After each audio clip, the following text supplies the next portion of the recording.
I will argue that they are quite different.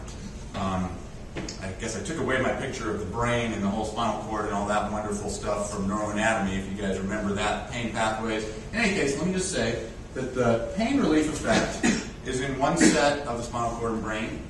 Euphoria is a very different. It's completely different parts of the brain. The effect, obviously, we want to decrease pain level. Dyspnea seems to be related to that. Euphoria, it helps. They feel good. It takes away their emotional distress. They can let it go. They can relax. They can sleep. They just feel just a good feeling going from head to toe. Some people will say they can really focus. It gives them energy, which is not necessarily how we think of opiates, but that for some people who are particularly at risk, that can be the case. I talked to one person who that was how he got through medical school, and it did him wonders until he really started getting into real trouble. Well, what does it depend on? This is a key thing. Pain relief depends on how much is in your CSF, your cerebral spinal fluid, at any point in time. How much is actually hitting those receptors. Euphoria is different. It has to do with how quickly are we rising or falling. Tolerance develops quite rapidly to euphoria, and so people will like it for a little while, but then they'll need more, and they'll need more. Every couple of weeks, they may be coming back and saying, you know what, I'm running out of prescriptions. It was working for a little while. It's not working anymore. You don't see that with pain relief generally. Some people say maybe very, very slowly over time. But for the most part, pain relief, if their pain needs are increasing, it's very likely that their disease is increasing. And that's what we generally see in cancer. If their cancer is progressing, they're going to need more opiates. If their cancer is regressing, they will need less. When the opiate wears off, your pain returns, right? Well, if you're looking for the euphoria, when the opiate wears off, when those levels start declining, you actually get dysphoria. You feel worse than you did beforehand. And you start getting withdrawal effects, cravings. And it actually hits some of the receptors that people, anyway, we can let them in either way.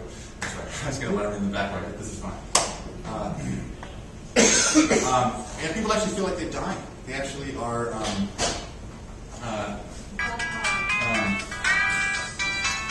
it actually hits some of the survivalists. Because people literally feel like if they don't get these medicines, now they will die. So the people their survival is threatened, they will do anything it takes to get it, including lying, cheating, stealing, whatever it takes to get it. And long term, there are some potential issues with pain relief and the issue of hyperalgesia, which is actually an ironic increase in pain, particularly at higher doses, is something that is still being further explored, but is an interesting issue. But it's not really, that's a totally different process, and that does not happen in everyone by any means, and that's usually just on very high doses. Euphoria, you get increasing dysphoria over time. So that over time, and you can talk to one addict after another, I encourage you to, what you'll see is that these people get to the point where they are desperate to take medicine just so they won't feel bad. They no longer get the euphoria, or barely ever get it. They're just desperate not to feel this horrible dysphoria, this horrible bad feeling when the level is dropping. And this changes the brain permanently. And so these people may never be able to effectively get off of these things and stay off. And so we've got two distinct effects here. I think this is really important. We've got analgesia. When we don't, dysphoria is not an issue, tolerance is not an issue. We've got euphoria, which is the addictive part. That's the part that hits the limbic system. Same receptors as cocaine, actually, in the brain. Rapid tolerance and increasing dysphoria over time. So here is my profound statement. Analgesia good, euphoria bad. Okay? And that's another one. I'm not in the business of giving kicks. And I've actually said that. So how can we get one of these two different effects? How can we just focus on the good one without the other? Maybe it seems like it may be possible. Well, this is one. I actually had two remarkably similar cases in an extended care, long-term acute care hospital when I first came out of fellowship. It really helped me get into this whole interest in study. A patient with paraplegia, chronic wounds, chronic severe pain, multifactorial, both neuropathic, nociceptic, and emotional, all kinds of things. And both of them at the same doctors, they were both getting huge doses of IV hydromorphone, and that's 1 milligram of hydromorphone is equivalent to 20 milligrams of oral morphine. So that's 400 milligrams of oral morphine every few hours that patient's getting IV. And then also demanding phentermine at the same time. I has to be IV. And really asking for it, really watching the clock. And as soon as it's time, I need more of that, I need more of that stuff. And the patient would be completely sound asleep, just totally out. You'd wake the patient up. Oh, I've been 10 out of 10 pain, I need more medicine now. Huh, something's a little odd here. I do see some people looking familiar. Sleeping all the time, drowsy. They're not doing physical therapy, they're not getting better. They're not making any progress. Everyone is frustrated. Doctors don't know what to do. No one wants. The patient is miserable. So what have we achieved here? Well, we have effectively very lousy pain control. Yeah, sometimes we might have pain control, but sometimes we don't, and they're reporting extreme pain. And I have reason to think that I think that's actually, they work in a lab. They're sleeping all day. They're not really sleeping well at night because they're just kind of never sleeping well. They are miserable. They're depressed. The whole focus of their life is on getting that medicine. That's everything. Your whole conversation comes back to that. When can I have more? Well, I need more. And they're constantly begging for medicine. And that's really reinforcing that I need to try to get more, and then if I beg and be difficult, then I'll get some. So you're rewarding bad behavior here. And a strong disincentive to improve relief. Because what happens if we get them all well and they go out? Are they going to be getting these IV opiates? No. So why in the world would they ever want to get better and get out? So this is not really the goal. We have effectively singled out one of these effects, the bad effect, and not done well on the good effect. This is again a graph of the issue of the euphoria and pain relief. Then the black, I mean as the pain relief. And if you take an IV opiate, you'll rapidly get to good pain relief, which I put in the green here, and then it'll stay up there for a while and eventually go away. Fine. The euphoria, whoa, you're going to get a great kick. Woo! These people will actually ask, hey, push it in as fast as you can. Okay? You're going to get a great kick.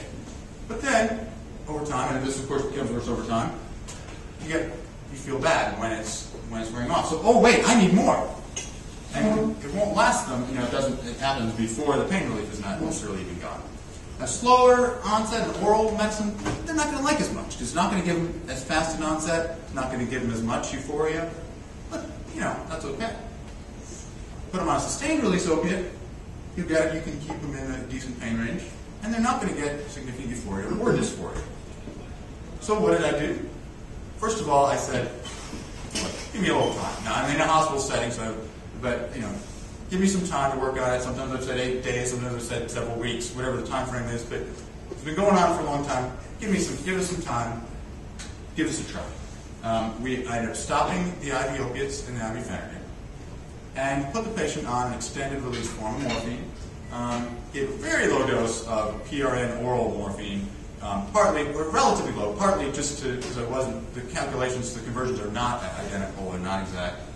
But the idea would be if you've got a good baseline, then that is not going to have a huge impact on overall dosing. Put them on scheduled Tylenol. Used Lyrica. I use a lot of nortriptyline, Cymbalta, one of those either SNRIs or the tricyclics, which both are very helpful, and you can use that combination. Talk to them about what we can realistically expect. We're not going to eliminate these people's pain. You can help them, but we're not going to eliminate it. If they're going for a pain level of 0, we can't do that for a chronic pain situation. It's just not realistic, at least not without completely knowing them. Put them on antidepressants, got them involved in some support and counseling, really tried to help them focus on living and what they can do rather than on pain. Well, what happened? Well, both of them started off with almost identical. It really this struck me as being, but both of them, they were about a month apart. Both of them, when I was checking back a week later, their pain level, they're telling me was a 3 or a 4 from a 9. Whoa. They're sleeping better at night. They've actually been participating in some physical therapy. the nurses are so much happier. Right? They're more positive. You're not looking as miserable. They're not as difficult.